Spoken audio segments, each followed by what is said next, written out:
अस्सलाम वालेकुम दोस्तों, मैं उम्मीद करती हूँ आप लोग दुनिया के किसी भी खित्ते में मुझे देख रहे हों, इंशाल्लाह खैरियत से होंगे। मैंने अपने एक गुज़श्ता व्लॉग में आप लोगों से ये दरख्वास्त की थी कि आप जब भी यहाँ पर कोई कमेंट करें तो प्लीज़ ये ज़रूर लिखिएगा कि आप लोग किस मुल्क में, किस शहर में रहते हैं। तो मुझे बड़ी खुशगवार हैरत हुई, बहुत से दोस्तों ने लिखा, जैसे कि इंडोनेशिया जकार्ता से, और जनूबी Korea, Germany, Lucknow, Chandigarh, Mumbai, New York, Chicago, Pennsylvania, Calgary, Canada, Qatar, Ayodhya, Jammu और कश्मीर और सऊदी अरब के दारुल हुकूमत रियाद से भी दोस्तों ने लिखा कि वो व्लॉग देख रहे थे, तो इसलिए उन्होंने कमेंट्स किया। और पाकिस्तान से तो अमूमन बहुत से दोस्त लिखते हैं, जैसे कि ठट्टा से, गिलगित बल्तिस्तान से, कराची, हसन अब्दाल, झंग, चित्राल, कोयटा और भी कुछ शहर हैं। खुसूसन मुझे चित्राल से जो दोस्त लिखते हैं वो काफ़ी हैरत होती है कि इतने एक बिल्कुल दूर दराज खित्ते में भी पाकिस्तान के इंटरनेट की सहूलतें मौजूद हैं, बड़ी खुशी होती है। बहरहाल, इसी तनाजुर में मैं 2-3 बातें आप लोगों से आज इस व्लॉग में करना चाहूँगी। सबसे पहले तो ये कि मैं पहले भी ये नोट करती रही हूँ कि मेरे चैनल पर आने वाली ख़वातीन की तादाद बहुत कम होती है, और ये जो यूट्यूब का डेटा है, ये आप लोग इस वक्त स्क्रीन पर देखेंगे, ये भी यही बताता है कि यहाँ आने वाले 90% जो अफराद हैं वो हजरात होते हैं, और ख़वातीन की तादाद 10% से ज़्यादा अभी तक नहीं हो पाई हैं। और कमेंट्स तो बहुत ही 2-4 ख़वातीन बमुश्किल यहाँ पर आकर अपने ख़यालात मेरे साथ शेयर करती हैं, और जो कुछ वहाँ पर व्लॉग में है या इंटरव्यू में है उस पर अपनी राय का इजहार करती हैं। तो मैं इसकी वजह ज़रूर जानना चाहूँगी।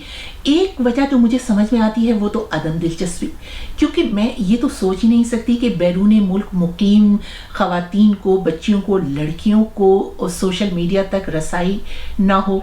तो और जो दूसरा नुक्ता है वो ये कि जनूबी कोरिया से हमारे एक दोस्त और भाई अक्सर यहाँ पर लिखते हैं, तो मैं उनका नाम नहीं ले सकूंगी क्योंकि मैंने उनसे इजाज़त नहीं ली है। हो सकता है कि आइंदा किसी व्लॉग में ज़रूर उनका नाम लेकर शुक्रिया कहना चाहूँ। तो उनसे मैंने ये पूछा कि जनूबी कोरिया में लगभग कितने पाकिस्तानी रहते होंगे।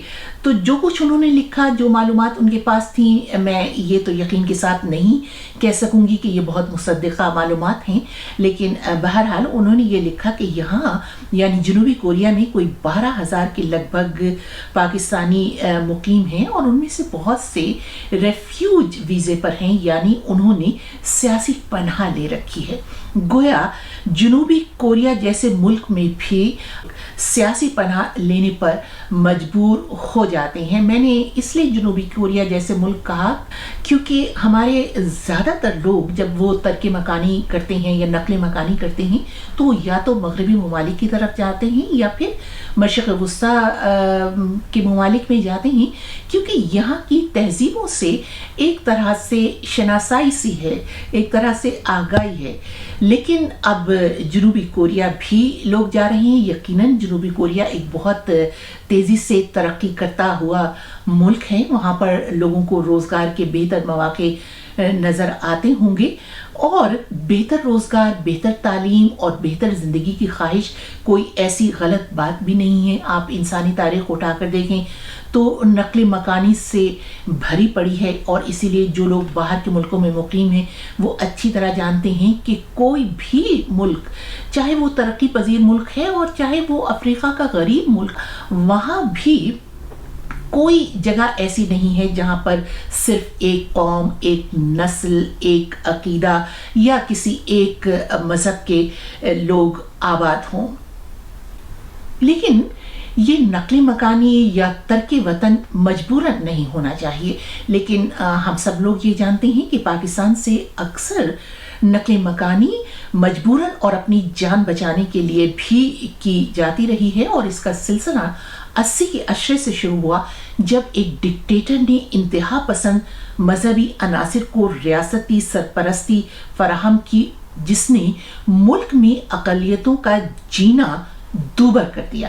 مثال کے طور پر سندھ میں ہر چند دن کے بعد آپ اخبارات میں یہ خبر دیکھتے ہیں کہ کسی ہندو گھرانے کی لڑکی نے گھر سے بھاگ کر اسلام قبول کر لیا اور شادی کر لی، لیکن بعد میں جب بہت سی ایسی خبروں کی تحقیق ہوئی تو پتہ چلا کہ اس طرح سے اسلام جبراً قبول کروایا جا رہا ہے، اور یہی وجہ ہے کہ ہزاروں ہندو خاندان سندھ سے اپنے گھر بار، زمینیں، اپنے دوست احباب اور اپنا وہ تمام ماضی کے رشتے توڑ کر انڈیا جانے پر نقل مکانی کرنے پر مجبور ہو رہے ہیں۔ اسی طرح سے احمدیوں کے گھر، ان کی عبادت گاہیں اور ان کی مساجد کو آگ لگا دی جاتی ہے۔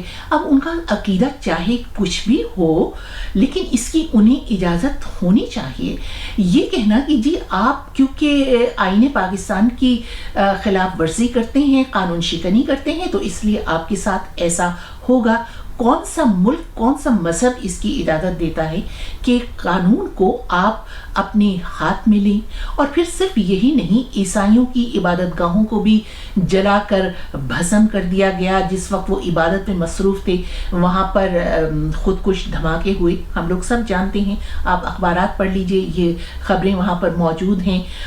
مندر بھی اکثر مسمار کیے گئے اور ان میں آگ لگائی گئی، گویا جانے کب کون کسے مار دے کافر کہہ کے شہر کا شہر مسلمان ہوا پھرتا ہے۔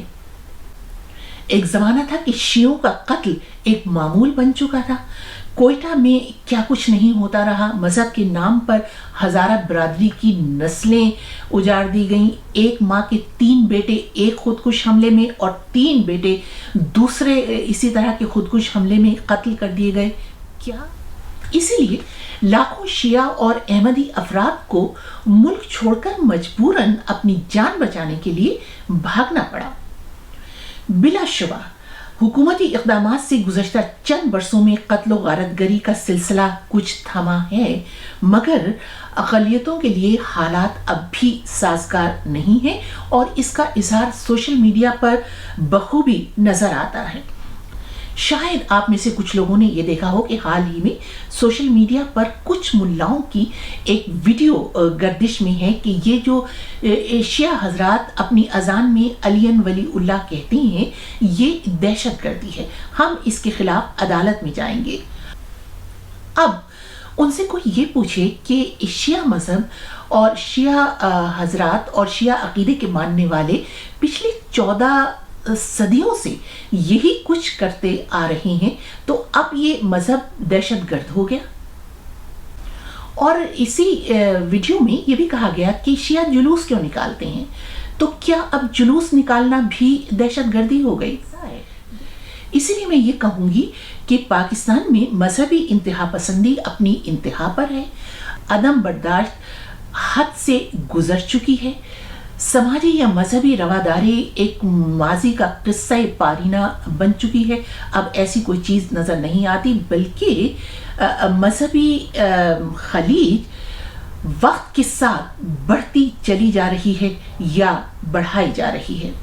جو لوگ باہر دنیا کے ملکوں میں مقیم ہیں، مجھے بتائیے کہ کس ملک میں ایسا ہوتا ہے؟ کیا کہیں آپ لوگوں نے یہ دیکھا ہے؟ ہاں، کچھ ملکوں میں ایسے مذہب کی بنیاد پر یا نسلی بنیاد پر اکا دکا واقعات ضرور ہوتے ہیں، وہ اخباروں کی زینت بنتے ہیں، ٹیلی ویژن کی زینت بنتے ہیں، اور پھر حکومتیں ان کو ختم کرنے کے لیے اور اس خلیج کو پاٹنے کے لیے اقدامات کرتی نظر آتی ہیں۔